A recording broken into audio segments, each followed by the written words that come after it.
Le Grenier du Rire à Paris, dîner, spectacle et café-théâtre, vous accueille toute l'année avec ses artistes, humoristes, magiciens et imitateurs. Une salle conviviale, intimiste, avec plus de 45 ans de rire. Venez fêter tous vos événements, anniversaires, enterrement de vie de jeunes filles ou de garçons, départ en retraite, que vous soyez seul, en couple, en famille, entre amis ou avec votre entreprise. Réservation plus petit cadeau offert avec le code SPEED Radio au 01 43 80 68 01.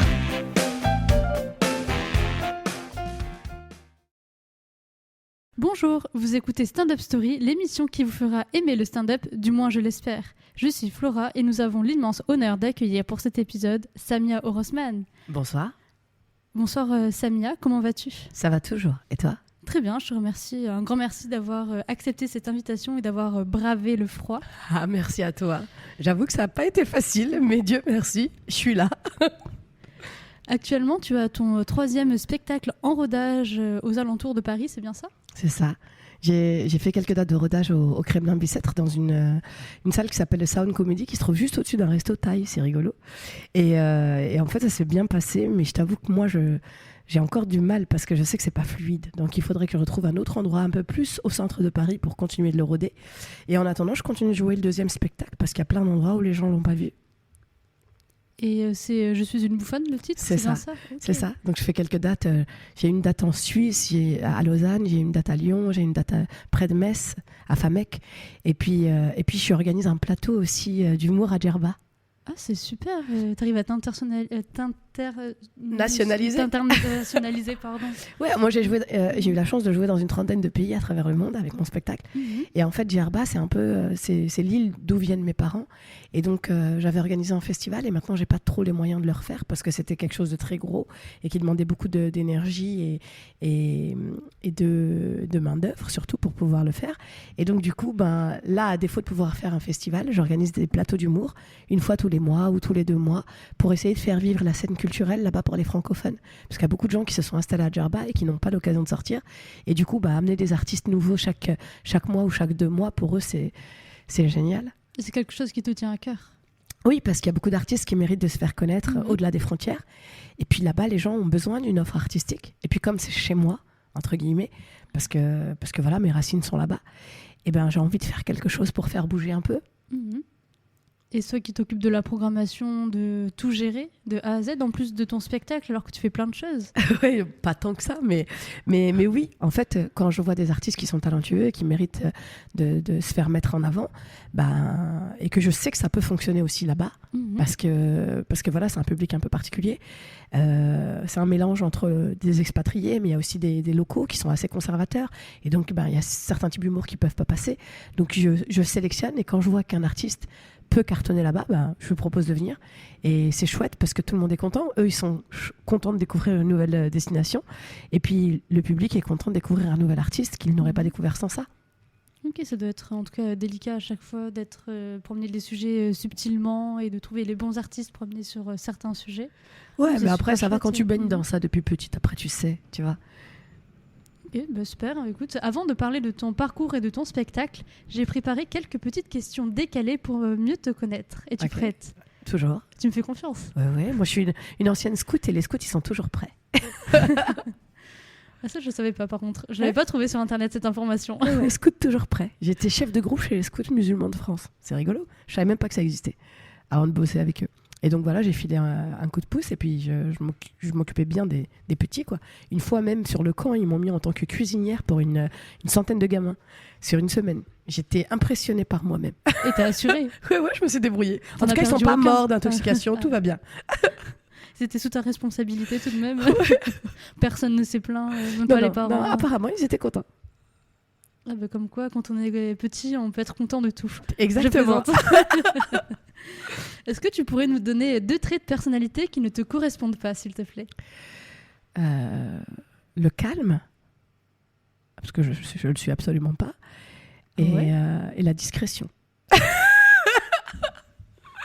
Je suis complètement surprise de tes réponses. Je te voyais comme quelqu'un de très calme, de très posé. C'est vrai ? Ouais, c'est l'image que tu renvoies en tout cas. Non, pas du tout. Non. Je suis pas du tout calme. Après, je sais pas, faut me connaître. Mais non, je suis pas du tout calme. Peut-être intérieurement, alors. J'ai l'air calme. Oh mon Dieu, c'est la première fois qu'on me dit ça. Peut-être, je sais pas, peut-être qu'avec le temps et dans certains environnements, peut-être, mais je suis pas du tout calme en fait. Moi, les gens disent que je suis fatigante, je parle beaucoup, je prends beaucoup de place. Bah, t'as le droit d'être bavarde et de t'exprimer tout de même. Et un compliment que tu aimerais qu'on te fasse? Je sais pas, peut-être que je suis talentueuse. Mais tout le monde te le dit, non? Non, pas tout le monde. Et puis, en fait, peut-être que je l'attends de certaines personnes et que ça ne vient pas. Par exemple, ceux qui ont commencé en même temps que moi, ben, ils sont rares, ceux qui ont pris le temps d'aller voir ce que je fais ou de connaître mon travail. Tu vois, la nouvelle génération des humoristes, les petits jeunes, ils savent. Parce qu'on a l'occasion de se croiser, et que peut-être par curiosité, ils sont allés chercher ce qu'ont fait les autres avant eux. Mais ceux qui ont commencé en même temps, il y en a très peu qui connaissent mon travail en réalité. Et donc peut-être que c'est de ces gens-là que j'aurais attendu ça, de mes pairs, entre guillemets, tu vois. Et t'as des noms à donner pour qu'ils t'envoient un message? Non, je suis trop poule mouillée pour donner des noms. On regardera sur Wikipédia au niveau de l'année pour pouvoir les contacter et leur dire alors comment ça vous n'envoyez pas de message à Samia, dites-lui que vous êtes fiers de ce qu'elle fait et qu'elle est talentueuse. Et sinon, un artiste que tu adores et un compliment que tu aimerais lui faire? Alors un artiste que j'adore, moi j'adore Phil Darwin et il n'a pas eu la place qu'il méritait. En fait, mes premiers pas dans l'humour, je les ai faits grâce à lui. Je suis allée voir d'abord plein de spectacles d'humour et lui, il a fait partie de ceux que j'ai vus 20, 30, 40 fois. Et j'emmenais du monde à chaque fois parce qu'il est drôle, il est fin, il est subtil et puis il n'est pas vulgaire. Et en fait, il est ouvert au monde. Hein. Et moi, il m'a beaucoup inspirée. Et donc, le compliment ce que j'aimerais lui dire, c'est ne lâche rien et continue pour être à la place où tu devrais être. Il avait été signé par une grosse boîte de prod qui l'a mis de côté seulement pour éviter qu'il aille signer ailleurs. Et sûrement parce qu'ils avaient un profil qui ressemblait un petit peu à ce qu'il était et que c'était lui qu'il fallait mettre en avant. Et du coup, ils l'ont gâché en réalité. Et donc voilà, et lui, il n'est pas à la place où il devrait être. Mais il tourne actuellement dans Paris? Il continue de jouer. Il a une chronique sur Africa. Okay. Et puis il fait des spectacles de temps en temps, mais pour moi, pas assez. Parce qu'il plus mis en lumière. Ouais.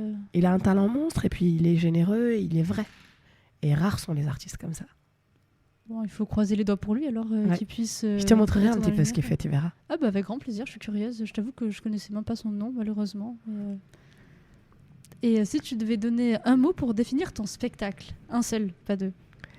C'est dur. Humanisme. Ah, tu l'as trouvé directement.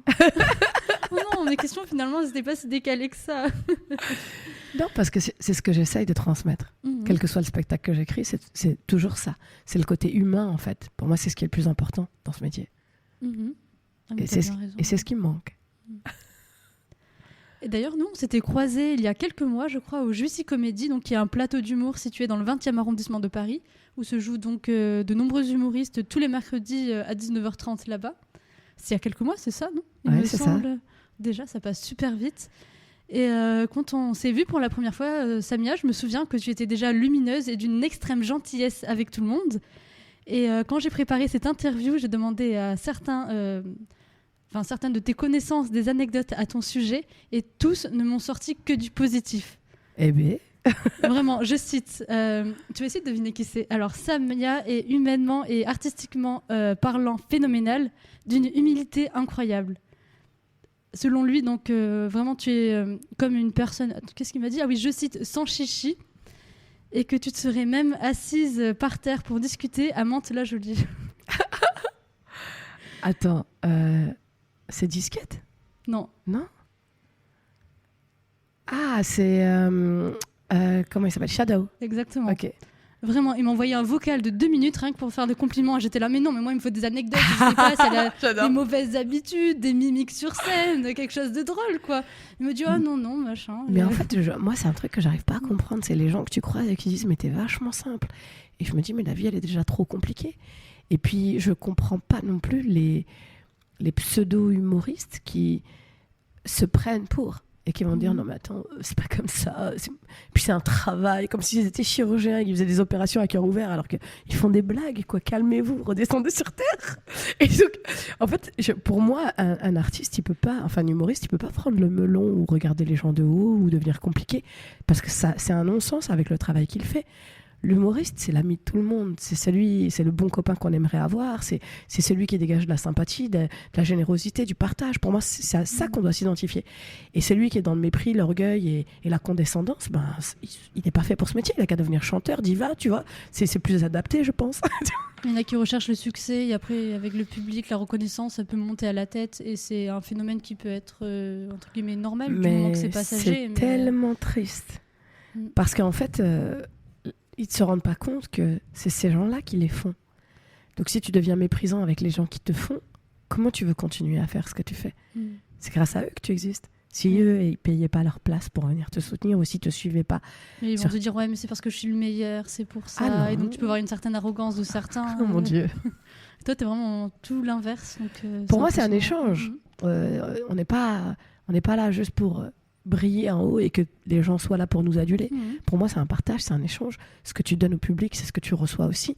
Donc, tu donnes de l'amour, tu vas recevoir beaucoup d'amour. Et pour moi, c'est ça qui est important, c'est cette connexion qu'on peut avoir avec les gens. C'est vrai que le monde du spectacle, en fait, c'est un moment d'échange, un moment humain entre personnes authentiques et que c'est dommage qu'il y ait de l'arrogance parfois et tous ces trucs-là. Mais je pense que les gens le ressentent au bout d'un moment. On peut pas leur mentir trop longtemps. Mais après, tu vois, dans les chanteurs, il y en a plein qui deviennent de petites stars capricieuses. Non, après, pour moi, les chanteurs, c'est pas grave. Parce qu'on les suit pas pour être sympa. On écoute leurs chansons, c'est tout. Tu vois, donc qu'ils soient sympas ou pas, qu'ils aient un sale caractère, on s'en fiche, parce qu'on écoute leurs chansons. Et les humoristes, on peut dire pareil, du moment qu'ils nous font rire. Non, un humoriste, il est censé être sympathique. Okay. Il est censé dégager ce capital sympathie. Pour moi, c'est le bon copain de tout le monde. Tu vois, après, peut-être que j'ai une vision erronée des choses, j'en sais rien. Mais pour moi, c'est pas compatible. Tu peux pas faire la diva si t'es humoriste.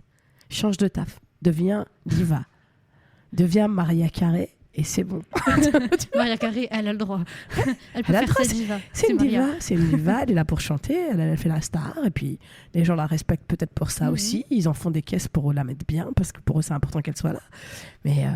pour moi, dans l'humour, tu peux pas te comporter comme ça. Okay, mais après, je te dis d'avoir ton point de vue, c'est intéressant. Après, j'ai peut-être tort, j'en sais rien. Mais en tout cas, pour moi, c'est inconcevable. Bah écoute, sinon, quand j'ai toujours essayé de récupérer des anecdotes sur toi, on m'a dit juste comme quoi, fut un temps, tu aurais vexé certaines personnes. J'adore mettre du suspense comme ça, c'est terrible, pour pas grand-chose au final, tu vas voir. Car on m'a dit qu'à un moment donné, tu ne faisais plus la bise aux hommes. Et ça en a marqué certains. Il pique. Je vais pas faire un truc de désagréable. Mais je fais des bisous aux filles. Mais les garçons, je leur ai proposé des câlins. En échange, je suis gentille quand même, tu vois. C'est juste que c'est quelqu'un qui m'a dit ça direct. Je dis non, mais bon, pour une fois, j'ai pas eu que parce que son rêve, ouais. c'était de m'embrasser. Puis du coup, j'étais dégoûtée. Je donnerai pas son nom, du coup. Non, ça me dérange pas. Mais non, c'est juste une anecdote comme ça qui m'a indiqué. Parce que vraiment, j'ai essayé de contacter plein de monde et tout. Je me suis dit, tiens, de faire un petit truc comme ça rigolo. Et donc, sinon, on va revenir un petit peu donc, à toi, à ton spectacle. Donc, tu fais énormément de choses, je crois. Tu es comédienne, écrivaine. Tu es passée à la télé de nombreuses fois, notamment chez Laurent Ruquier pour On ne demande qu'à en rire. Tu fais des vidéos sur YouTube. Je suis perdue, raconte-moi. Bah écoute, j'essaye d'être un peu présente, mais... Un peu ? T'es présente partout. Je sais pas, c'est peut-être l'impression que tu as, j'en sais rien. Moi, j'ai pas l'impression tant que ça. Mais j'essaie de faire des trucs chouettes, tu vois. Je m'amuse, j'aime les rencontres, j'aime me lancer dans de nouveaux projets à chaque fois. Et puis surtout que ce soit quelque chose de ludique, où on transmet quelque chose, où on partage des valeurs. Et donc, j'ai fait des collaborations avec d'autres artistes pour faire des vidéos explicatives de certains trucs qui pourraient poser question. Et puis j'ai organisé des plateaux d'humour parce que je voulais emmener d'autres copains avec moi se faire connaître dans des endroits où ils méritaient. Et donc voilà, je sais pas, j'aime pas rester en place, j'aime faire des choses. Et donc je m'occupe comme je peux. J'ai pas d'enfant, tu sais, ça aide quand tu as une vie pas trop remplie, en fait. Bah, du coup, tu peux t'épanouir artistiquement, tu vois. Les mamans, je pense qu'elles ont moins de temps à consacrer. Et j'ai un mari qui est assez autonome, tu vois. Il n'attend pas que je sois là pour lui faire la popote. Donc, du coup, je peux faire ce que j'ai envie de faire, tu vois. Donc, tu t'épanouis dans plein d'activités, tu as du temps pour toi. Ouais, c'est chouette. Surtout là, en ce moment. Là, surtout pour le 3e spectacle qui est en rodage. Est-ce que tu peux nous parler un peu de ton parcours artistique d'un point de vue chronologique, s'il te plaît, pour savoir un peu comment t'en es arrivé là? Ouais. La première fois que je suis montée sur scène, j'avais 12 ans. Je me suis inscrite à un atelier théâtre pour esquiver les tâches ménagères un mercredi après-midi. Parce que chez nous, si t'avais pas école, il fallait faire le ménage avec maman. C'était comme ça, il n'y avait pas d'autre alternative. Et du coup, je me suis inscrite à un atelier théâtre que la prof de français animait le mercredi après-midi. Et la première fois que je suis montée sur scène, c'était pour une improvisation théâtrale. Je devais jouer le rôle d'une fille dont le copain venait de se faire renverser par une voiture le jour de son anniversaire. Et j'ai tellement cru à mon histoire que j'ai pleuré et j'ai fait pleurer mes camarades. Et à partir de ce moment-là, je me suis dit, c'est ça que j'ai envie de faire. À 12 ans. Faire pleurer les gens. Ça dit qu'en fait, tu n'es plus toute gentille. Tous les compliments qui ont été énoncés auparavant, on peut les supprimer. Voilà, exactement. Au montage, ça sera supprimé. En fait, je me suis sentie exister. Je me suis sentie valorisée parce que j'avais impressionné les gens autour de moi. Et je me suis dit, mais je suis faite pour ça, en fait. Ouais, tu as réussi à faire vivre des émotions. C'est magique. Tu sais, en PNL, on apprend aux gens que, dans cette formation, on apprend aux gens que si tu arrives à faire pleurer les gens et à les faire rire, tu les fais tomber amoureux de toi. Et il y a un peu de ça. Dans mon spectacle, je fais rire les gens, mais il y a des moments d'émotion. Et du coup, ça nous rapproche parce qu'on rit ensemble, on pleure ensemble pendant 1 heure. Et à la fin, les gens, ils sont comme des amis, mais plus comme ils sont peut-être émotionnellement connectés parce qu'ils arrivent à mieux te connaître. Peut-être. C'est ça. Et donc, il y a une espèce de lien qui se crée. Et généralement, le public revient après pour les prochains spectacles où il parle de moi autour de lui parce que c'est un spectacle qui leur a fait du bien, qui leur a permis de rire de quelque chose qui faisait pleurer et puis qui les a émus, qui les a touchés. Et donc, c'est un spectacle qui rassemble. Et ça, depuis le premier, en fait. Le premier, je parlais des différentes cultures qui forment la France et tout le monde se reconnaissait à un moment ou à un autre, enfin presque tout le monde. Et du coup, ça a rassemblé les gens. Ça a fait du bien. Et en fait, je suis dans ça, dans le rire qui soigne, le rire qui fait du bien, le rire qui apaise un peu. Et tu parles beaucoup de l'Afrique, je crois, dans ton spectacle. Ouais, parce que je suis amoureuse de l'Afrique subsaharienne. Et quand on me demande est-ce que j'ai vécu en Afrique, je dis oui. Je dis ah ouais, où ça? Je dis dans le 9-3. Parce que dans le 93, on est qu'entre Africains en réalité. Et donc tu grandis avec un voisin malien, un autre sénégalais, une voisine algérienne, une marocaine, une tunisienne, des Congolais. Et en fait, c'est cette chance finalement de voyager sans même quitter ton quartier. Et j'ai découvert toutes ces cultures et c'est là où j'ai commencé à en parler. Et les gens se sont reconnus. C'est ça qui a touché aussi, c'est la justesse avec laquelle c'était fait. C'est ce qu'on m'a dit en tous les cas, c'est pas pour me lancer des fleurs, mais les gens me disent c'est fou que tu connaisses les différences et que tu arrives à les jouer aussi bien. Et c'est parce que j'aime les gens, c'est le contact, c'est le fait de les côtoyer, c'est l'écoute. Et du coup, tu comprends leur code et tu arrives à... C'est ça. Okay. Et puis les clichés qu'on a sur chacun, tu vois. Donc je parle des clichés pour mieux les dénoncer et les déconstruire finalement. Et ça fait du bien. Et tout le monde se reconnaît quelque part et c'est ça qui fait ton succès aussi. C'est ça. C'est rassembleur. Les gens, ils sont contents quand tu parles d'eux. Et quand par exemple, là dans le 3e spectacle, je racontais toutes les provinces et toutes les régions où je suis allée jouer. Et donc, je décris des petits coins d'Afrique subsaharienne, par exemple, ou du Maghreb, et puis les gens reconnaissent, et puis ils disent « Ah, mais c'est chez moi !» Tu les fais voyager. Ouais. Tu ne peux pas forcément y retourner. C'est ça. Moi, j'ai un copain qui est venu voir le dernier spectacle, il m'a dit « Mais tu nous as fait faire 43 pays sans visa !» Et j'ai trouvé ça chouette. Et pour un prix beaucoup moins cher aussi. Voilà. Mais j'aime l'échange. Tu vois, je trouve ça magnifique qu'il y ait autant de cultures. Et si on a la chance d'en connaître certaines et de pouvoir les partager avec d'autres, ou de partager les codes et de faciliter la compréhension des uns vers les autres, je trouve ça cool. Donc on ressort de ton spectacle avec tout plein de connaissances, une ouverture d'esprit encore plus élargie. Ben moi je sais que ça a donné envie aux gens d'aller découvrir certains pays desquels je parlais. Par exemple quand j'ai raconté ce que j'ai vécu au Rwanda ou alors ce que j'ai vu en Côte d'Ivoire, les gens à la fin me disaient mais c'est vraiment ce que tu dis? Je dis bah oui, tu m'as donné envie de découvrir. Tout ce que tu dis est vrai? Oui, j'invente rien. En fait c'est facile, tu regardes et puis tu répètes ce que tu as vu, il n'y a rien à écrire. Je pense que c'est juste la manière de raconter qui change les choses, c'est tout. Tu suscites la curiosité. C'est ça. Et tu arrives à faire des blagues dessus tout le long? Ou il y a des moments un peu plus sérieux où tu fais pleurer le public? Mais c'est ça le problème, c'est que je trouve que le 3e spectacle, il manque de vannes. Comme il est encore au début d'écriture, je me dis, on m'a proposé par exemple de le rôder au République. J'ai dit mais non, je veux pas venir au République tant que j'ai pas fait quelque chose qui soit un minimum marrant. Parce que là, on a l'impression juste que je raconte ma vie avec de temps en temps un petit peu d'humour. Et je voudrais qu'il y ait plus de vannes, qu'il y ait plus de peps. Mais il faut le temps que ça prenne, tu vois. Faut le temps de le rôder en fait.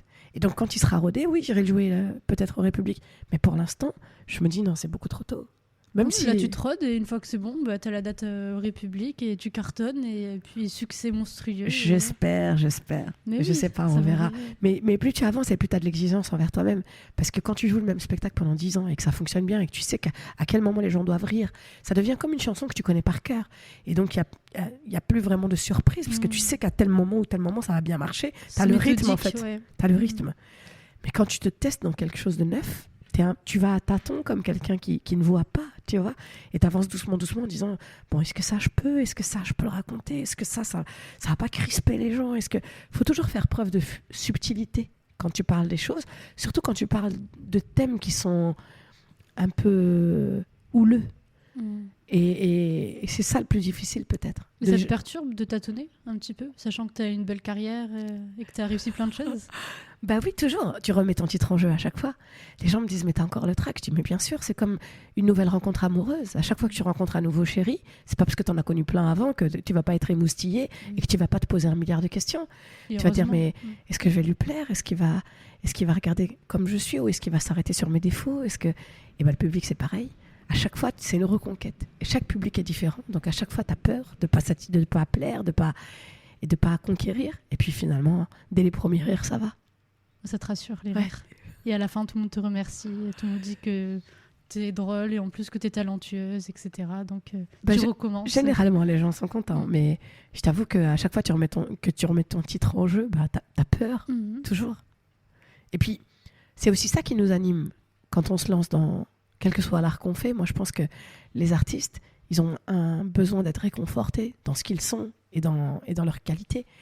Et je suis convaincue que l'art naît de la souffrance. Et donc quand on a rencontré des difficultés, on a envie de les exprimer à travers n'importe quelle forme d'art. Et on a besoin du retour des gens pour nous dire cette souffrance, tu l'as transformée en quelque chose de tellement beau. On a besoin de la validation des gens, plus que les autres. Surtout dans le milieu du stand-up, j'ai l'impression... Oui, après, il y a beaucoup d'ego aussi chez nous. Et comment t'en es arrivé à faire des émissions télévisées? Ils m'ont invité quand il y a eu des attentats. Ah bon? Parce qu'en fait, j'avais fait une vidéo où je jouais le rôle d'une maman arabe chez moi, dédiée aux islamistes, djihadistes, salafistes, pianistes, cyclistes, et en leur disant merci de choisir une autre religion parce que nous, on est fatigués. Et cette vidéo, elle a buzzé, elle a fait genre 1 million de vues, et après, on m'a invité sur toutes les chaînes. France 2, TV5, M6, Canal+. C'était impressionnant, mais bizarrement, ça a été que cette fois-là qu'on m'a invité spontanément. Ça après, de grandes proportions, temporairement. Ouais. En fait, c'est triste parce qu'en France, on a toujours besoin de placer les gens dans des cases. Et donc, dès qu'il va y avoir un attentat ou un sujet sensible ou quelque chose qui a un rapport avec l'islam, c'est moi qu'on va appeler comme humoriste en me disant « Hey, il y a une musulmane gentille, elle va pouvoir un peu nous faire rire et puis apporter autre chose. » Mais les gars, je suis pas un foulard sur pattes, en fait. Je suis humoriste. Et quand je vais jouer en Afrique subsaharienne, à aucun moment on parle de ma foi, de ma religion, de ma pratique ou de ma tenue. Tu vois ? Et c'est peut-être ça qui a fait que je suis allée jouer ailleurs. Parce que j'étais fatiguée qu'on me catalogue et qu'on m'appelle que pour ça, tu vois ? Et à un moment, je me suis mis à faire des blagues avec mes copains humoristes en leur disant « C'est fatigant d'être devenu Miss Attentat. Je vais pas attendre qu'il y ait des gens qui se fassent péter pour aller à la télé ou être obligé d'envoyer des cousins pour foutre le bordel. » Je déconne, tu vois, c'est pas des trucs que tu peux dire. Mais tu te dis, c'est horrible d'être assimilé à ça. Tu vois ce que je veux dire ? D'être mise dans une case et d'être assimilé à ça, c'est fatigant. Et d'être considéré juste pour l'art que tu apportes, comme ça a pu l'être quand je suis allée jouer au Canada ou quand je suis allée jouer en Afrique, ben, ça te donne un souffle nouveau et un peu de réconfort en disant je suis pas que ce stéréotype qu'on attend de moi. Tu vois, les gens ont enfin fait l'effort d'aller au-delà et d'écouter ce que j'ai à raconter. Tu sais, même dans les humoristes, ceux qui ont commencé en même temps que moi ou que j'ai fait jouer sur des plateaux d'humour que j'organisais, avant je faisais des plateaux d'humour que j'appelais Samia les 40 comiques. Et j'amenais des camarades et l'objectif c'était de faire rire sans vulgarité, sans insulte, pour que les familles puissent venir au théâtre. Et en fait, c'était ça l'objectif. C'était vraiment que tout le monde puisse venir et qu'à aucun moment les enfants ou les parents soient mal à l'aise parce que ça allait en dessous de la ceinture. Parce que les 3/4 des humoristes maintenant, quand ils n'ont pas de quoi rire, ils vont aller parler de cul. Mais on n'a pas tous la même sensibilité à l'humour. Moi, aller parler de cul sur scène, c'est pas mon délire du tout. Ça fait pas partie des choses qui culturellement me font rire. Tu vois ce que je veux dire? Moi, je viens d'une famille où quand il y avait un passage où les gens s'embrassent, mes parents changeaient la chaîne. Imagine. Donc, mettez la main devant les yeux et de boucher les oreilles. Pas jusque-là, mais genre, on faisait comme si de rien n'était en changeant discrètement. En fait, et comme on n'a pas grandi dans la même culture et dans la même vision des choses, bah forcément, il y a des choses qui ne sont pas les mêmes. Donc, organiser un plateau d'humour comme celui-là, ça permettait à beaucoup plus de gens, même notamment tous les Africains qui ont eu cette éducation-là, où ils sont gênés, quand on parle de sexe, de venir rire ensemble. Et les humoristes, certains, quand ils sont allés faire des interviews ailleurs, ils se sont dit « Ouais, bah Samia m'a invité, elle avait fait un spectacle 100% halal. » Mais à aucun moment, je t'ai dit que c'était un spectacle halal. À aucun moment, j'ai parlé de religion. J'ai parlé du fait que pour les oreilles chastes, des tout petits, bah, il valait mieux que ce soit quelque chose qui soit dénué de sexualité et de vulgarité. Tu as le droit de parler de ce que tu veux, et même c'est agaçant d'entendre toujours les mêmes textes par rapport à des sujets en dessous de la ceinture. Donc, C'est clair. Moi sincèrement, c'est rare que quelqu'un parle de sexe et que ça me fasse rire. Parce que je me dis, je suis pas là pour écouter tes ébats sexuels. Si je veux rire de ça, je vais avec ma meilleure amie au hammam, elle va me parler de son mec, et au moins lui, je le connais, et ça me fera rigoler. mais quelqu'un que je ne connais pas, qui monte sur scène, et qui me fait un passage d'1 quart d'heure où il me parle de sa vie sexuelle, bah, je vois pas l'intérêt en fait. Après, sauf s'il est méga drôle. T'as des artistes qui arrivent à être méga drôles. Tu vois, par exemple, j'ai oublié son nom, Callaghan. J'ai entendu son nom. Ouais. Callaghan, quand il parle de sexe, il est super drôle. Mais il apporte quelque chose en plus. Oui, c'est sa vision des choses qui est différente. Et donc, il y a des artistes comme ça qui arrivent à être super drôles. Mais t'en as d'autres, c'est juste ce moment gênant qu'ils cherchent à provoquer pour mettre les gens mal à l'aise. Et c'est un rire gêné, en fait. Et je t'ai dit, on n'est pas dans le même type d'humour. Et c'est pas quelque chose qui moi, m'intéresse. Donc, même les artistes que je choisis pour aller à Djerba, bah, je sais qu'il faut que ce soit pas en dessous de la ceinture, parce que sinon, ça passera pas. Le public, c'est des retraités, quelques expatriés, et puis des Maghrébins de là-bas. Mais c'est une île où les gens sont assez conservateurs et assez pudiques. Il y a des choses que tu peux pas dire en public. Si on avait été qu'entre femmes, entre nous, en mode hammam, on rigole, on déconne, on se raconte tout, il n'y a pas de souci. Mais devant les autres, il y a une espèce de pudeur qui fait que tu ne peux pas parler de tout. Tu vois? Et je te dis, l'éducation diffère en fonction des gens. Mais c'est important d'avoir quand même une certaine forme de pudeur et de pas, comme tu dis, dire des choses qui sont quand même... Écoute, j'ai l'impression que c'est devenu le contraire maintenant. Et surtout les femmes, on dirait qu'elles vont dans le trash pour montrer qu'elles sont capables de faire pire que les hommes. Mais est-ce qu'on ne peut pas faire beaucoup mieux en apportant des sujets qui soient un peu plus intéressants que nos histoires du lit? Tu vois, je trouve... Après, chacun sa vision des choses, tu vois. Mais moi, je te dis, c'est pas quelque chose qui, moi, me ça me choque, honnêtement. Des fois, je vois certains humoristes et je me dis, oh non, il va parler de tel sujet en dessous de la ceinture. Oh là là, qu'est-ce que je fous ici? Je comprends totalement ce que tu dis. Et j'ai le même point de vue à ce niveau-là. Et oui, je vais te demander pourquoi le nom de ton spectacle est « Je suis une bouffonne ». Parce que l'éducation que j'ai reçue fait que, souvent, je me mange des scuds et je suis pas capable de répondre. On me parle mal et sur l'instant, je suis pas capable de me défendre parce que j'ose pas. Et donc, à chaque fois qu'il m'est arrivé une galère, je dis, j'aurais dû dire ça, j'aurais dû faire ça, mais comme je suis une bouffonne, j'y arrive pas. Tu vois? Et donc, c'est cette dualité qu'il y a entre ce que je peux ressentir et ce que j'ai envie d'exprimer et ce que mon éducation m'interdit de faire finalement. Mais tu te dénigres? Non, il faut pas quand même. Non, pas du tout. J'explique juste que il y a des choses que je suis pas capable de dire. Et donc, il y a deux façons de voir le mot bouffonne. Soit c'est celle qui se fait hagar, entre guillemets, comme on dit, comme disent les jeunes, qui se fait hagar et qui arrive à rien exprimer. Mais il y a aussi le bouffon du roi qui arrivait à dénoncer des vérités sans rien risquer parce que c'était son métier. Tu vois? Donc c'est ces deux explications que je donnerai à mon spectacle. Et donc le spectacle, quand tu l'écoutes, en fait, il y a plein de situations où on m'a mal parlé et que sur l'instant, j'avais envie de dire ça, et donc je le raconte sur scène, je dis ouais, je sors ce que j'ai envie de dire, et à la fin, je dis mais comme je suis une bouffonne, en vérité, j'ai rien dit. J'ai souri, puis je suis rentrée chez moi, j'ai rien dit. Et en fait, c'est ça, c'est que souvent, je ravale ma salive et je prends sur moi plutôt que d'aller vexer la personne en face. Parce que je me dis, ça sert à rien d'aller faire des scandales et de s'embrouiller avec des gens. Autant prendre sur moi, puis c'est pas grave. Tu vois? Donc là, actuellement, tu prends sur toi et où tu arrives à plus le dire à la personne. Ça dépend, mais il y a un truc magique, c'est que comme je suis humoriste, ce que je ne dis pas en face, je le raconte dans mes spectacles. Et comment c'est trop bien. Tu mentionnes des personnes qui t'ont vexé? Oui. Par exemple, il y a une sage-femme qui s'est très mal comportée avec moi quand je suis allée à l'hôpital en procréation médicalement assistée, qui me dit, madame, de toute façon, il va falloir perdre du poids parce que quoi qu'il arrive, même si vous tombez enceinte, il y a de forts risques de fausse couche. Et j'ai envie de dire, comment te dire, madame, que je suis sous dosage hormonal et qu'il est fort possible qu'un soir, dans un coin de rue sombre, quelqu'un t'attende avec une cagoule et une batte de baseball. J'ai dit, mais tout ça, c'était dans ma tête, bien sûr. Comme je suis une bouffane, j'ai rien dit, j'ai souri, je suis rentrée chez moi, j'ai fait comme si de rien n'était. Sauf que je me suis plaint auprès de la petite dame de l'accueil de l'hôpital et elle est allée lui répéter à la sage-femme. Donc quand j'y suis retournée la fois d'après, elle me dit, alors comme ça, il paraît que vous m'aimez pas. Je dis non madame, c'est pas que je vous aime pas, c'est que je vous trouve très indélicate. Elle dit pourquoi pour l'histoire de votre poids? Je suis désolée, c'est la vérité.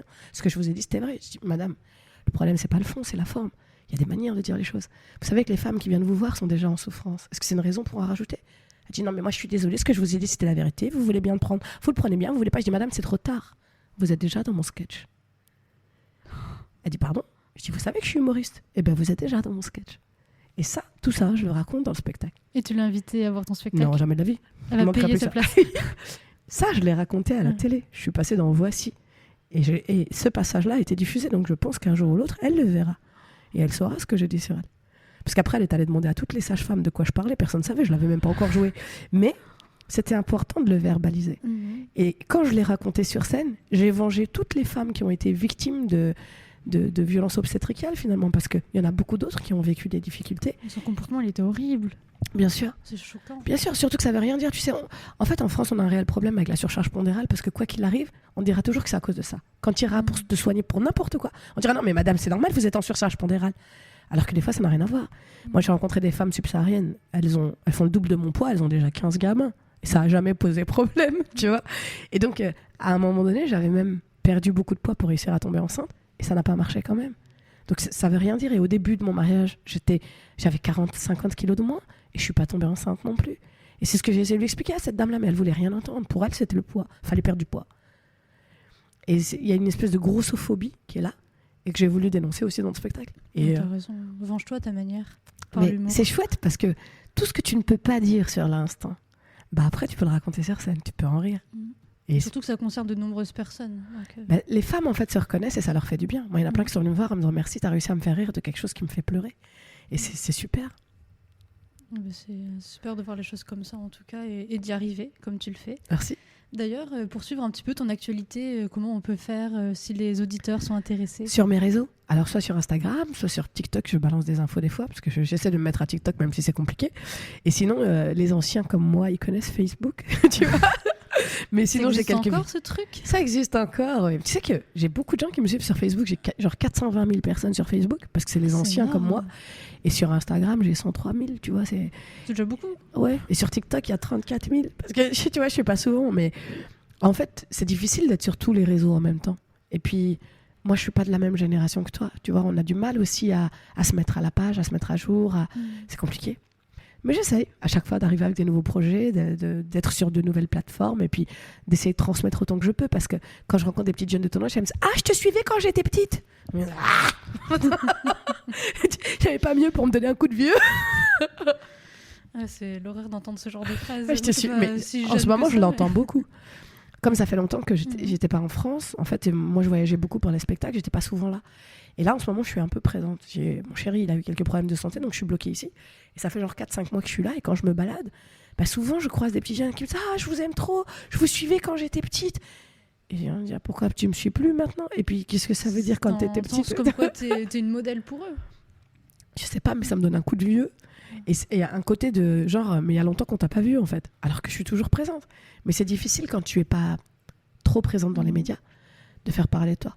Après, sauf si tu arrives à faire des vidéos très virales qui peuvent te faire connaître davantage. Mais je suis pas très douée. Je t'ai dit, j'y connais pas grand-chose, ni en termes d'algorithme, ni en termes... Je fais ce que je peux. Et TikTok, je comprends rien. Tu vois, c'est le nouveau truc. Tu postes une vidéo aujourd'hui qui est super bien montée, avec des sous-titrages, hyper bien faite, etc. Elle fait 700 vues. Demain, tu postes une vidéo où tu fais un truc pourri. Elle fait 10 000 vues. Je dis, mais... C'est quoi votre règle? Comment vous fonctionnez? Qu'est-ce qu'il faut faire? Je ne comprends rien.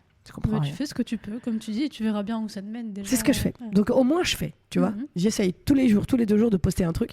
Et je m'amuse, je rigole, je déconne. Et puis on verra ce que ça donne, tu vois. Donc suivez-la, même sur TikTok, elle a besoin de vues, Samia. Mais c'est marrant parce que maintenant, les gens, ils disent plus je t'ai vu à la télé, ils disent je t'ai vu sur TikTok. Je t'ai vu sur les écrans. Non, mais c'est rigolo. Je t'ai vu sur TikTok. Ah, je te connais, tu fais des vidéos sur TikTok. Ouais, mais je suis comédienne, je suis humoriste quand même. Je sais pas que sur TikTok, quand même, il faut pas te définir qu'à ça, ça serait triste. C'est ça. Ah, les gens qui disent t'es youtubeuse. Non, je suis comédienne. D'accord. Créatrice de contenu. YouTube, c'est une plateforme sur laquelle j'ai mis mon travail. Mais je suis comédienne. Ouais, je comprends. Bon, en tout cas, merci beaucoup, Samia, pour ta venue. Donc, il faut vraiment Merci te à suivre sur tous les réseaux pour voir où est-ce que tu joues. Ouais, mais je suis plus réactive sur Instagram. S'il y a des gens qui cherchent, et je réponds à tout le monde. Et tous les messages privés, je réponds à tout le monde. Donc, si jamais il y a quelqu'un qui a besoin d'avoir des infos, qui m'envoie un message sur Instagram, il tape Samia O Roseman. Tu mets Samia O, le premier qui sort en bleu, c'est moi. Cherche pas. Et puis, je leur donnerai toutes les informations pour les prochaines dates de spectacle. Et on peut prendre facilement, du coup, notre billet pour venir te voir. Exactement, welcome. Super. Merci beaucoup pour ta venue. Merci à toi. L'émission touche à sa fin et nous vous remercions d'avoir écouté Stand Up Story, l'émission qui vous fera aimer le stand-up, du moins on l'espère. Bonne journée à tous et à la semaine prochaine.